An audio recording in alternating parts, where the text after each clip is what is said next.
Чалавек, які пабудаваў умацаванні, што дапамаглі выйграць вайну за незалежнасць ЗША. Хлопчык, які навучыў Амерыку глядзець тэлевізар. Жанчына, якая пераапранула паўпланеты.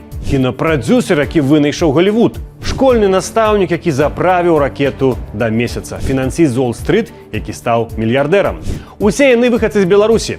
Не, гэта не жарт, і сёння мы пра іх раскажам. Злучаныя Штаты святкуюць 250 гадоў з дня незалежнасці, і мы раскажам вам пра 6 выхадцаў з беларускай зямлі, якія зрабілі Амерыку вялікай.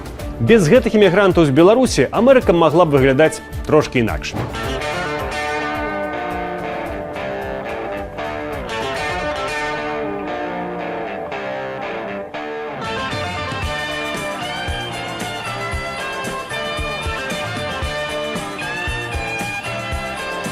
Пачнем з самага пачатку. Бо без гэтага чалавека, можа, і самой даты 250 гадоў незалежнасці магло б і не быць.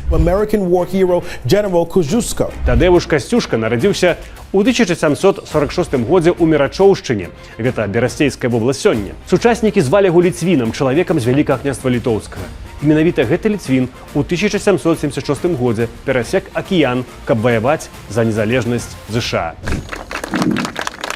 Ён служыў інжынерам у кантынентальнай арміі, праславіўся Касцюшка тым, што спраектаваў і пабудаваў фартыфікацыю, у прыватнасці умацаванні ў Саратозе, якія дапамаглі амерыканцам атрымаць перамогу ў бітве 777 года. Гэтая перамога лічыцца пераломным момантам вайны. Таксама ён кіраваў будаўніцтвам умацаванняў у Вэст-Пойнце, якія абаранялі раку Гудзон. І менавіта ён збудаваў фартыфікацыю ў Вэст-Пойнце, якая пасля стала ключавой вайсковай крэпасцю ЗША.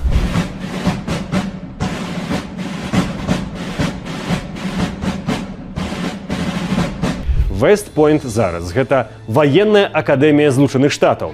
Яна роўна побач з абарончымі збудаваннямі Касцюшкі. Калі добра прыгледзецца, можна ўбачыць на гэтым відэа яны ў верхняй частцы на халмах. Вось на гэтых здымках іх бачна лепш. Там ёсць нават шыльда са згадкай ураджэнца беларускіх земляў. За сваю службу Тадеуш Касцюшка атрымаў званне брыгаднага генерала і амерыканскае грамадзянства. Ён, дарэчы, быў сябрам Томаса Джэферсона і іншых бацькоў-заснавальнікаў ЗША. Джэферсон, аўтар дэкларацыі незалежнасці і будучы трэці прэзідэнт ЗША, называў Касцюшку сваім сябрам і сапраўдным сынам свабоды.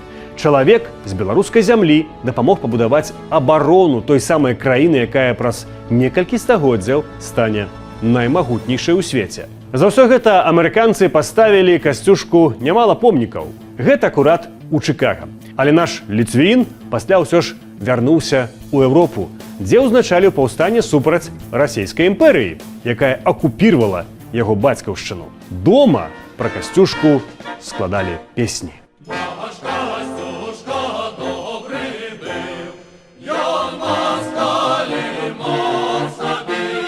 А цяпер перанесемся больш як на стагоддзе наперад. Мястэчка Узляны, цяпер Пухавіцкі раён. Тут у 1891 годзе нарадзіўся хлопчык па імені Давід Сарноў. Ён прыйшоў на свет у беднай габрэйскай сям'і. Ва Узлянах маленькага Давіда аддалі на навучанне да дзядзькі рабіна. 5 гадоў ён вывучаў Талмуд і Тору. Уявіце сабе гэты рэжым у 5гадовым узросце. Але хлопцу пазней стала 9, і сям'я эмігравала ў ЗША.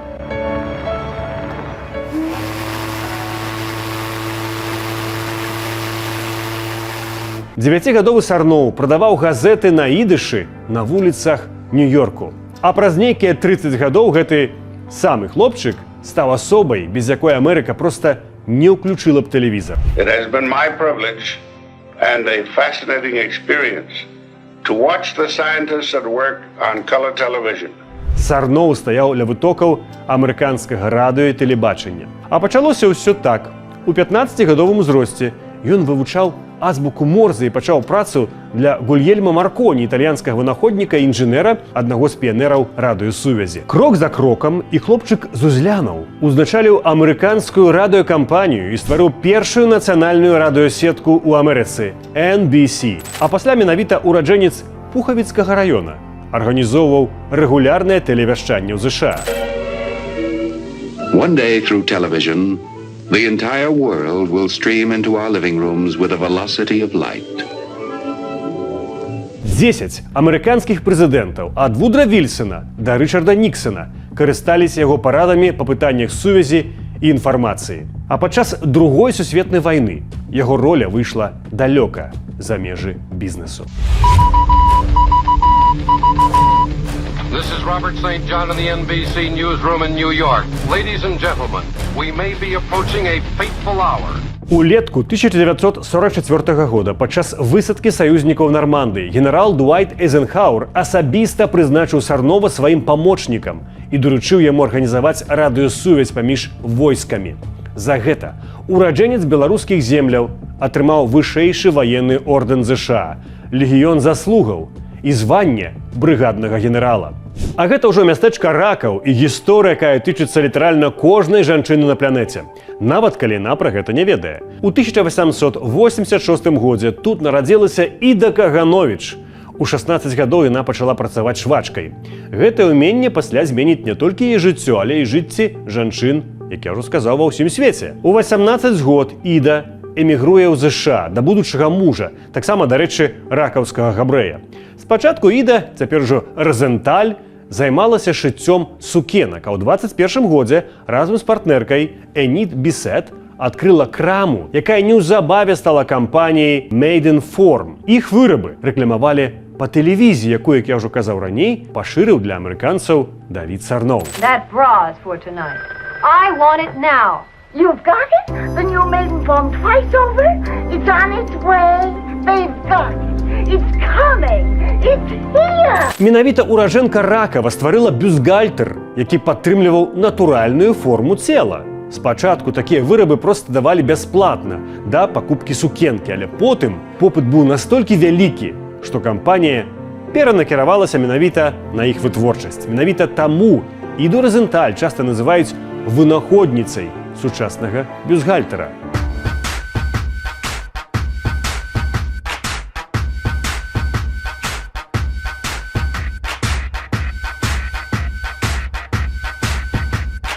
Maidenform пад яе кіраўніцтвам стала найбуйнейшым вытворцам бюстгальтера ў свеце. Памерла Іда ў 1973 годзе, а сямейны бізнес потым перайшоў да дачкі і ўнучкі. Вось так адна жанчына з мястэчка на Меншчыне змяняе жыццё жанчын па ўсім свеце дагэтуль, праз 100 гадоў пасля свайго вынаходніцтва. Хто не ведае гэтай легендарнай застаўкі перад найлепшымі галівудскімі фільмамі?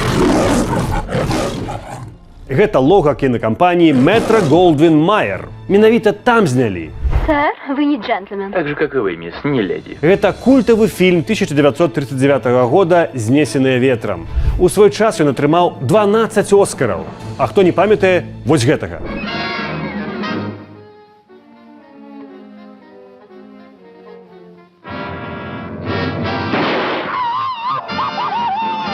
Том і Джеррі. На гэтым мульціку выраслі пакаленні беларусаў. І яго, «Знесеныя ветрам», і яшчэ 3000 кінапрадуктаў зняла кампанія Metro-Goldwyn-Mayer, а заснаваў яе Луіс Майер з Менску. Усё жыццё ён падкрэсліваў, што ён менавіта з гэтага гораду. Ён вырас у беднасці. Сям'я перабралася ў Канаду, дзе з 12 гадоў ён пакінуў школу, каб дапамагаць бацьку ў яго бізнесе па зборы металалому. А ўжо ў 1907 годзе ён купіў кінатэатр. Да 18 года ён ужо валодаў найбуйнейшай сеткай кінатэатраў у Новай Англіі. Гэта паўночны ўсход ЗША. Каб забяспечыць свае кінатэатры фільмамі, Майер пераехаў у Лос-Анджелес і заснаваў уласную прадзюсерскую кампанію, якая і стварыла Галівуд.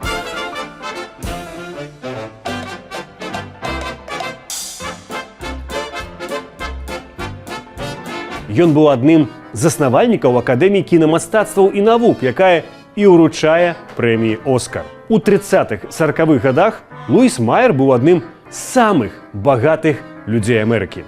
Вось так, чалавек з Менску, які прыехаў з ЗША без нічога, у выніку пабудаваў адну з фундаментальных структур усёй сусветнай кінаіндустрыі. 21 ліпеня 1969 года Ніл Армстронг ступіў на месяц. Увесь свет глядзеў на гэты момант.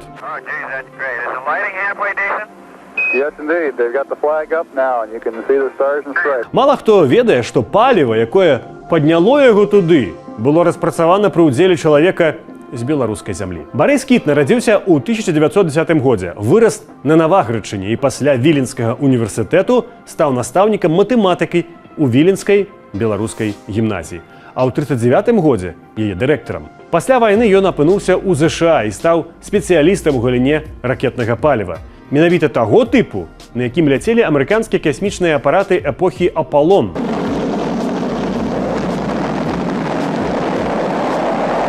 Падчас нямецкай акупацыі, будучы дырэктарам гімназіі ў Паставах, Кіт адмовіўся накіроўваць вучняў на ачыстку горада ад трупу пасля ліквідацыі пастаўскага гета. За гэта гестапа 30 дзён трымала яго ў камеры смяротнікаў у глыбоцкай турме.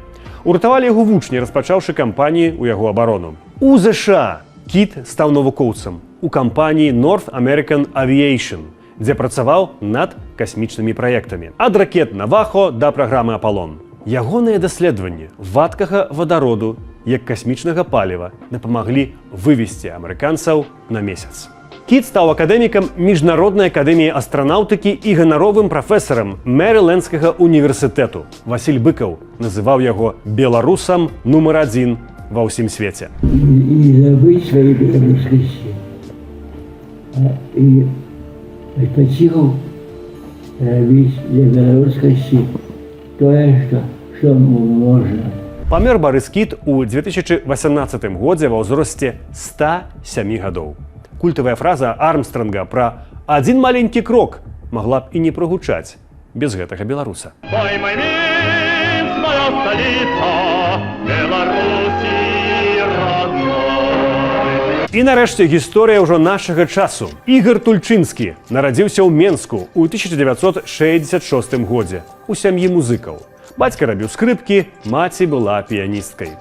У 11 гадоў ён эміграваў у ЗША разам з бацькамі. There's a famous saying that the only way to predict the future is to build it. Пасля школы была інфарматыка ў Тэхасскім універсітэце, MBA ў Уортонскай школе бізнесу, першыя крокі ў кампаніі AT&T Bell Laboratories і нават праграмаванне відэагульняў. А потым 12 гадоў у хедж-фондзе Millennium. У 2007 годзе Тульчынскі заснаваў уласны фонд World Quant. Сёння гэта кампанія з 1000 супрацоўнікаў у дзясятках гарадоў свету ад Лондану да Ханоя, якая кіруе дзесяткамі мільярдаў даляраў. Замест традыцыйнай інтуіцыі трейдераў тут працуюць альфы, тысячы алгарытмаў, якія круглыя суткі шукаюць мікраскапічныя рынкавыя няроўнасці. Асабісты капітал Тульчынскага сёння ацэньваецца больш як у мільярд даляраў. У 2025 годзе ён патрапіў у спіс Forbes 250 найбольш паспяховых жывых імігрантаў ЗША. І ён сам прызнаецца, што гэта вяртае яго ў момант, калі ён яшчэ хлопчыкам пакінуў Менск амаль з пустымі рукамі. 250 гадоў незалежнасці ЗША – гэта і 250 гадоў гісторыі людзей, якія прыязджалі здалёк і рабілі гэтую краіну магутнейшай, чым яна была ўчора. І беларуская зямля дала ёй значна больш выбітных асобаў, чым гэтыя 6. Хто ведае, колькі яшчэ такіх гісторый не расказаныя. Калі вы ведаеце такіх людзей, напішыце, калі ласка, нам у каментары іх імя і іхныя заслугі. А таксама пастаўце лайк нашаму відэа і падпішыцеся на наш канал.